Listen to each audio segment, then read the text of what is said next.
নমস্কার।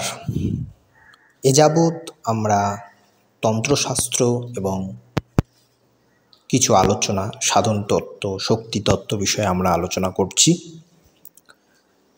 আমরা আপনাদের কাছে এই তন্ত্রশাস্ত্র এবং সাধন তত্ত্ব কিংবা শক্তি তত্ত্বের তত্ত্ব সমৃদ্ধ আলোচনা আমরা তুলে ধরছি। এখানে কোনো গুরুমুখী বিদ্যা কিংবা গুপ্ত সাধন পদ্ধতি এখানে আলোচ্য বিষয় নয়।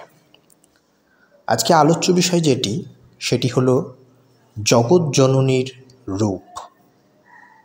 আসুন আমরা আলোচনার মধ্যে প্রবেশ করি।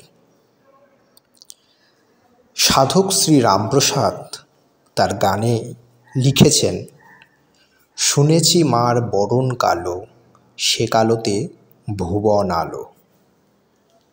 জগৎজননীর রূপটি কেমন আপনারা দেখুন। ঘনান্ধকারের রূপ কালীতে প্রকটিত হয়েছে। অন্ধকারের রূপ শুধু ভাবুকের হৃদয়বেদ্য, তাই ভাবুক ভাব সমাধির জন্য এই অন্ধকারেরই আশ্রয় গ্রহণ করেন। ভীষণের মধ্যে সুন্দর অপূর্ব সমাবেশ ওই অন্ধকারের অন্তর্নিহিত রূপ। সব নাম ও রূপের সমাধি এই কালীতেই হয়েছে বলে তিনি কৃষ্ণকায়া। সাধক যখন রূপাতীত অবস্থায় উপনীত হন, তখনই কাল রূপ রূপাতীত রূপ দর্শন করে থাকেন। তাই এই কালীর রূপ, জগৎজননীর যে প্রকৃত রূপ, সেটি কিন্তু কালো। কালী কিন্তু বিবশনা, এতে কোনো বিস্ময়ের কিছু নেই। কারণ কি, সমগ্র জগৎ ব্যাপিয়া তিনি নিজেকে বিবর্তিত করেছেন। তার আচ্ছাদনের অবকাশ কোথায়? জগতে কি এমন বস্তু আছে যার দ্বারা অনন্তকে আচ্ছাদন করা যায়? কালী তো অনন্ত। অনন্তের যদি কোনো দিক থাকে, তবে সেই দিক হচ্ছে মায়ের এই বসন। তাই গাওয়া হয়েছে, উলঙ্গিনী নাচে রণরঙ্গে, আমরা করি সঙ্গে। তাই জগৎজননী যেরকম ঘনান্ধকার কৃষ্ণবরণ, তেমনি তিনি বিবসনা, এবং তিনি আলুলায়িত কুন্তলা, মানে বন্ধনমুক্তা। সর্বপ্রকার বন্ধন ছিন্ন করতে পারলে মা, সর্বপ্রকার বন্ধন ছিন্ন করতে না পারলে মাকে লাভ করা কিন্তু যায় না।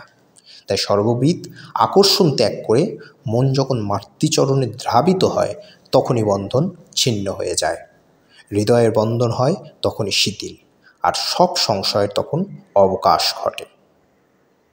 তো এই হচ্ছে মায়ের সংক্ষিপ্ত রূপ। মায়ের সংক্ষিপ্ত রূপ আপনাদের অবশ্যই জানা উচিত, তাই আজকের এই আলোচনা করা হলো। মায়ের পদতলে সবরূপী শিব, যিনি শিব মঙ্গলময়, তিনি মহাকাল। এই মহাকালী হচ্ছে জগতের ভক্ষক। কালেই সমস্ত বস্তুর পরিসমাপ্তি ঘটে। পরিচ্ছিন্ন জগতের এটাই সৃষ্টি, স্থিতি ও লয়ের আশ্রয়ভূত। তাই মা এই মহাকালকেই পদতলে ফেলে কালজয়ী কালীরূপে আবির্ভূতা। এই ভয়ালো রূপের মধ্যে যিনি অভয়ের সন্ধান পেয়েছেন, তিনিই কালজয়ী হতে পারেন। আজকে আলোচনা ভালো লেগে থাকলে আমাদের পাশে থাকবেন। নমস্কার, ধন্যবাদ। জয় মা কালী।